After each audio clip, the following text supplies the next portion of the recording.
कि there is a procedure जो हमारा एक स्टेप को बाईपास करता है, बट नेचुरल मेथड से थोड़ा सा एडवांस मेथड है। तो उसको कहते हैं आईयूआई, इंट्रा यूट्राइन इंसेमिनेशन।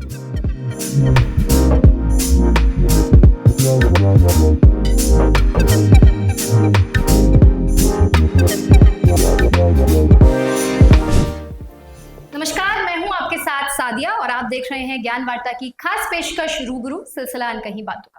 आज हम फिर मौजूद हैं एक विशेष विषय पर बात करने के लिए, और आज का विषय उन सभी दंपतियों के लिए बेहद जरूरी है जो माता पिता बनने के सुख से अभी तक वंचित है। हम बात करेंगे निदान आईवीएफ केंद्र की, जो काशीपुर के केवीआर हॉस्पिटल की पहली मंजिल पर है, जहां की कमान संभाले हुए हैं डॉक्टर रिची सिंह सोलंकी जी, और अपनी टीम के साथ वो वहां काम कर रहे हैं। आपको बता दूं कि काशीपुर और उसके आसपास के लगभग 150 किलोमीटर के दायरे में ये पहला आईवीएफ सेंटर है, जो सचमुच अपने आप में काबिले तारीफ है। तो बात करेंगे आज के इस विषय को लेकर, और स्वागत करते हैं हमारे आज के खास मेहमान का, डॉक्टर रिची सिंह सोलंकी जी। नमस्कार मैम, वेलकम टू रूबरू। थैंक यू सादिया, आपने आज हमें इस प्लेटफॉर्म पे इनवाइट करके एक वो दिया है जरिया जिसके द्वारा हम आपको समझा सकें कि हम किस तरह से एक इस दायरे के लोगों को हेल्प कर रहे हैं। बिल्कुल मैम, इससे पहले हम आईवीएफ की बात करें, मैं थोड़ा गर्ल्स से जो आजकल कॉमन प्रॉब्लम हो गई है, चाहे वो इरेगुलर पीरियड्स हो या पीआईडी हो या लिपोरिया की प्रॉब्लम हो या और भी अन्य समस्याएं हैं, कितना गहरा प्रभाव इन समस्याओं का एक फीमेल रिप्रोडक्टिव सिस्टम पर पड़ता है, या फिर हम इसे लाइटली ले सकते हैं? नहीं, आजकल देखो, पहला जो ये सारा डिस्टर्ब पीरियड और डिस्टर्ब सिस्टम का जो गर्ल्स का सिस्टम चल रहा है, उसका सबसे ज़्यादा जो हमारा कारण है वो है लाइफस्टाइल। लाइफस्टाइल से शुरू होता है, लाइफस्टाइल एंड फूडिंग हैबिट हमारी डिस्टर्ब है, तो हमारा सारा सिस्टम डिस्टर्ब है, हमारा हार्मोन्स डिस्टर्ब है। वो आगे जाके इन फ्यूचर हमारी फर्टिलिटी यानी रिप्रोडक्टिव ऑर्गन की फंक्शनिंग में फ़र्क डालता ही डालता है, डेफिनेटली डालता है। ये जो प्रॉब्लम है, हमारे जो पुराने टाइम था उस समय इतनी नहीं हुआ करती थी, जिस समय हमारी लाइफस्टाइल बड़ी फिक्स थी, डिसिप्लिन मेंटेन था, खाने का डिसिप्लिन मेंटेन था, तो उस समय हमारे सिस्टम भी इस डिसिप्लिन में चलते थे। तो ये इनफर्टिलिटी या ना कंसीव कर पाना, ये रिप्रोडक्टिव ऑर्गन प्रॉब्लम थोड़ी कम आती थी। अब ये बढ़ने लगी है क्योंकि ये सब चीज़ें सामने आने लगी। सादिया, ओके, आपने एक पॉइंट बोला ना कंसीव कर पाना, और क्योंकि आज का हमारा खास विषय आईवीएफ है, मैं चाहूंगी थोड़ा आसान भाषा में अगर आप हमारे ऑडियंस को बताएं क्या आईवीएफ होता है एक्चुअली, कितना कॉम्प्लेक्स ये प्रोसीजर होता है, कितना टाइम लगता है, और क्या पॉसिबिलिटी रहती है उसके बाद माता पिता बनने की? आईवीएफ एक प्रोसेस है जिसमें हम हस्बैंड एंड वाइफ के जो गैमीट्स यानी कि वाइफ का एग और हस्बैंड का स्पर्म, उसको लैब में फर्टिलाइज कराते हैं और ग्रो कराते हैं, जो कि आपकी बॉडी में मोस्टली हो नहीं पाता है या डिफ़िकल्ट होता है। मैनी टाइम्स क्या होता है कि दोनों हस्बैंड वाइफ की रिपोर्ट्स नॉर्मल हैं एंड प्रेगनेंसी नहीं हो पा रही है, तो वो हम मान के चलते हैं कि एक फर्टिलाइजेशन जो फाइनल प्रोसेस है जो उनकी बॉडी में नहीं हो पा रहा है, उसको हम लैब में करते हैं। तो वो एक 15 से 20 दिन का प्रोसेस है जिसमें हम पेशेंट को रेडी करते हैं, उसके एग्स निकालते हैं, हस्बैंड के स्पर्म को लेते हैं, लैब में एक हमारा वूम एक इंक्यूबेटर होता है, उसमें ग्रो करते हैं, फर्टिलाइज कराते हैं, फिर उसमें 5 डेज़ के जो ग्रोथ करे हुए एम्ब्रियोज होते हैं उनके अंदर डालते हैं। तो उनको जब रिजल्ट पॉजिटिव आता है तो उनको भी समझ में आता है कि शायद ये एक प्रोसेस थी जो शायद उनकी बॉडी में नहीं हो पा रही थी, और इसमें आईवीएफ ने उनको हेल्प करा। तो ऐसे जब वो माँ बाप बनते हैं तो अच्छी खुशी के साथ उनको भी, हमें भी लगता है कि एक हमारा जस्टिफाइड था कि हमने उनका आईवीएफ करा और वो कंसीव हो गए, इतने सालों से वो भटक रहे थे। अक्टूबर साल 2021 से आप इस सेंटर पर काम कर रहे हैं, इसकी कमान संभाले हुए, उसके लिए आपको और आपकी विशेषज्ञ टीम को बहुत बहुत बधाई। आपकी वजह से न जाने कितने दंपतियों को माता पिता बनने का सौभाग्य प्राप्त हुआ। क्योंकि आईवीएफ थोड़ा सा कॉम्प्लेक्स प्रोसीजर है, बहुत मुश्किल होता होगा ना कपल्स को मनाना कई बार?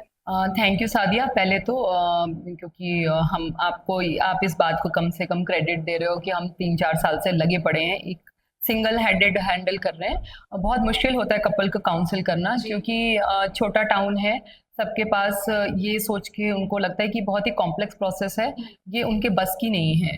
पर मैं सबको समझाती हूँ कि नहीं, थोड़ा सा हिम्मत करने की ज़रूरत है, फंड्स उतने नहीं लग रहे हैं, जितने बड़े शहरों में या बाहर जाके लगते हैं, हम बहुत ही मिनिमल फंड्स में आपका काम करने की कोशिश कर रहे हैं। थोड़ा समय दो, थोड़ा हिम्मत करो, धीरे-धीरे करके आपको इंजेक्शंस, थोड़ी काउंसलिंग, थोड़ा-सा पैसों की काउंसलिंग, पैसे हम ब्रेक्स में ले लेते हैं पेशेंट से। ट्रीटमेंट के लिए भी उनको हम बहुत बारी फ्री देखते हैं। तो ऐसी काउंसलिंग करते रहते बहुत काउंसलिंग चाहिए होती है, 1 से डेढ़ महीना ले लेते हैं कभी-कभी पेशेंट काउंसलिंग में। तो रेडी होते हैं, फिर जब एंड आउटकम जब उनकी प्रेगनेंसी टेस्ट में 2 लाइनें आती हैं ना, तो फिर उनका सारा जो ड्यूरेशन, पैसा या जो उनका जो आना-जाना, मेहनत, हॉस्पिटल के चक्कर काटना, वो सब वो भूल जाते हैं। वो खुशी अलग ही होती है। फिर वो वर्थ इट लगता है। वर्थ इट लगता है, yes, exactly. Okay, once the procedure is done IVF का, you know a female is pregnant now, let's just imagine a situation, गर्भावस्था के बाद कुछ ऐसे पर्टिकुलर प्रिकॉशंस हैं या फिर वो नॉर्मल एक नेचुरल प्रेगनेंसी की तरह रहता है? आईवीएफ प्रेगनेंसी जब होती है तो मोस्टली आईवीएफ प्रेगनेंसी में माना जाता है कि ट्विनिंग होने के चांसेस होते हैं, ठीक है, Okay. होते हैं, यस। 50% प्रेगनेंसी ट्विनिंग होती है, यानी कि मल्टीपल प्रेगनेंसी होती है, क्योंकि हम पेशेंट से पूछ के 1 या 2 एम्ब्रियो जो अलाउड होते हैं, कोर्ट ऑफ लॉ ने अभी हमें 2 एम्ब्रियो से ज़्यादा ट्रांसफ़र करने को मना कर रखा है, तो हम पेशेंट की कंसर्न लेके ही ट्रांसफ़र करते हैं। तो जैसे 2 एम्ब्रियोज डाले और वो ट्विनिंग हो गई, तो ट्विन प्रेगनेंसी नेचुरल हो चाहे आईवीएफ हो, एक हाई रिस्क प्रेगनेंसी की कैटेगरी में चली जाती है। तो उसमें स्टार्टिंग से एंड तक प्रिकॉशंस काफ़ी ज़्यादा लेने होते हैं। अब सिंगल प्रेगनेंसी है तो वो शुरू के 2 मंथ्स तो हाँ, हम एक ट्रीटमेंट आईवीएफ के प्रोटोकॉल वाला चलाते हैं, फिर 3rd मंथ से वो एक नॉर्मल प्रेगनेंसी की तरह चलती है, जैसे वो सिंगल नॉर्मल प्रेगनेंसी चलती है। और चाहे तो वो नॉर्मल डिलीवर भी हो सकती है, सिज़ेरियन हुआ तो शायद कोई मदर या बेबी के रीज़न से हुआ, अदरवाइज हर आईवीएफ प्रेगनेंसी कॉम्प्लिकेटेड प्रेगनेंसी नहीं होती। ओके, अच्छा, क्या only IVF is the only option, कि मतलब इसके अलावा कोई और भी रास्ता है, या हर सिचुएशन में सिर्फ आईवीएफ को ही हम ऑप्ट करेंगे? सादिया देखो, हमेशा ना कपल को इंडिविजुअलाइज करके ट्रीटमेंट देना चाहिए। जी। हर कपल आईवीएफ का कैंडिडेट नहीं होता है, राइट। ठीक है। तो आप पहले कपल के दोनों के टेस्टिंग्स कराओ, टेस्टिंग्स में हमारे क्या ड्रॉबैक निकलता है, और फिर उनकी पास हिस्ट्री देखो, उन्होंने एक्चुअली ट्रीटमेंट क्या लिया। स्टेप बाय स्टेप ट्रीटमेंट होते हैं। इनिशियल ट्रीटमेंट होता है कि आप उनको बुलाओ, उनको मेडिसिन दो, ask them to fertile period का एक्सप्लेन करो, उनको उसमें कंसीव करने के लिए ट्राई करेंगे। वो उनका नहीं वर्क करता 1 और 2 मंथ, फिर आप स्टेप 2 पे जाते हो कि आप उनको एक्सप्लेन करो कि देयर इज़ अ प्रोसीजर जो हमारा एक स्टेप को बाईपास करता है, बट नेचुरल मेथड से थोड़ा सा एडवांस मेथड है। तो उसको कहते हैं आईयूआई, इंट्रा यूट्राइन इंसेमिनेशन।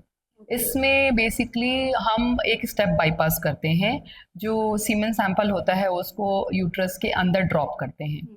तो हस्बैंड का सीमेन सैंपल लैब में प्रोसेस हम प्रिपेयर करते हैं, उसमें बहुत इम्प्योरिटीज़ होती है, मैनी टाइम्स इम्प्योरिटीज़ की वजह से वाइफ कंसीव नहीं कर पाती है, तो इम्प्योरिटीज़ को हम थोड़ा वॉश आउट करके हटाते हैं, 2-3 वॉश देते हैं, एक फाइनल कॉन्सनट्रेटेड प्योर स्पर्म का सैंपल जो रेडी करते हैं वो हम यूट्रस के अंदर एक बारीक ट्यूब से ड्रॉप कर देते हैं, तो उसको कहते हैं आईयूआई, ठीक है।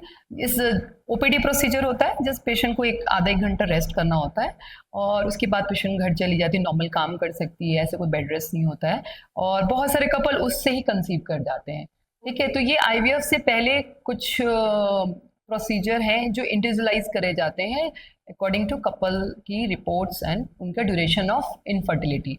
सपोज कोई सबकी रिपोर्ट्स नॉर्मल आ रही है, 2 साल ही हुए हैं, तो उनको हम एक normal treatment with monitoring advice करेंगे। वो नॉर्मल ट्रीटमेंट विद मॉनिटरिंग उनका फेल हो जाता है फॉर 6 मंथ एक्चुअली, तो ऐसे पेशेंट्स को हम बोलते नहीं, आप नेक्स्ट स्टेप आईयूआई पे चले जाइए। आईयूआई आप 3 to 6 टाइम ट्राई करिए, आपका 3 to 6 टाइम मतलब 3 to 6 मंथ आप ट्राई करिए। अगर वो कंसिक्यूटिवली ट्राई करके फेल हो जाता है, दैट मीन्स आपके बॉडी में फर्टिलाइजेशन प्रोसेस कोई गड़बड़ चल रही है, जिसकी वजह से आप कंसीव नहीं कर पा रहे हो, तो आपको फिर आईवीएफ में स्विच हो जाना चाहिए।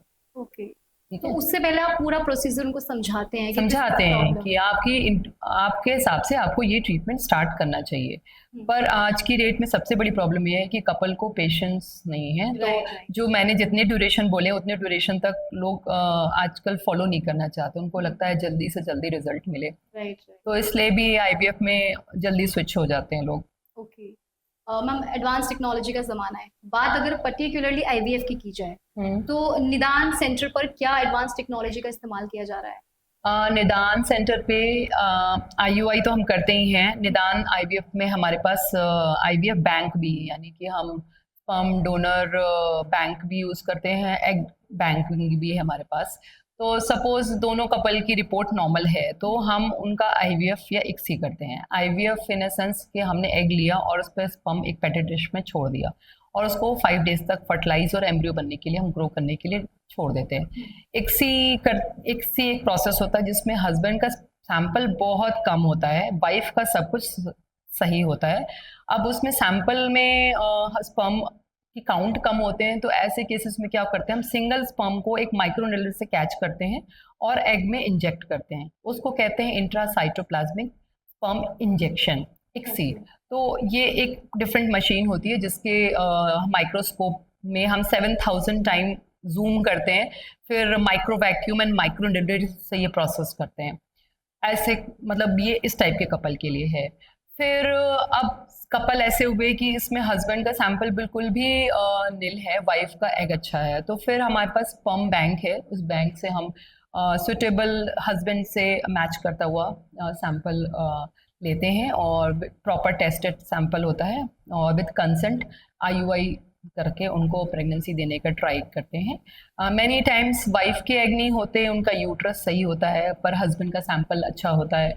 तो कपल का कंसेंट ये होता है कि कोई बात नहीं, हमारी वाइफ डिलीवरी तो करा सकती है बट हम ब्लड तो ये हस्बैंड का ही कैरी करेगी, we will go for donor egg.